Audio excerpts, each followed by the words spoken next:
Hello everyone, কেমন আছো সবাই? আশা করছি সবাই খুব ভালো আছো। চলে এসেছি অনেকদিন পর একটা ভিডিও নিয়ে।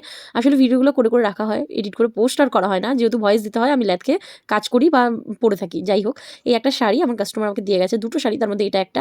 আর ভাবছি এই আঁচলের পোর্শনটাতে ব্লাউজ পোর্শনটা বানাবো। শাড়িটা কিন্তু ভীষণ পুরনো, ডিজাইনগুলো দেখেও বোঝা যাচ্ছে আগেকার দিনে এরকম শাড়ি খুব চলতো।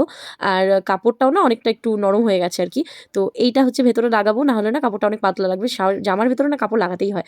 তো দেখো, আমি রেডি করার পর এরকম হয়েছিল। আমি ফিটিং করার আগে আমি পরে দেখছিলাম যে সব ঠিকঠাক আছে কিনা। সামনে পেছনে মানে চারকোনা গলা দিয়েছি, ভিতরে কাপড়ও লাগিয়ে দিয়েছি, আর ঘের কিন্তু যথেষ্ট। এই দেখো, হাতাটা কিন্তু আমি এরকম করেছি। আগে না হাতা অন্যরকম করবো ভাবছিলাম, বাট কাপড়টা না ঠিকঠাক বাঁচছিল না। মানে লেসটা ভাবছিলাম যে নিচের যে পোর্শনের লেসটা আছে সেটা যদি বেঁচে যায় সেটা হাতাতে লাগাবো।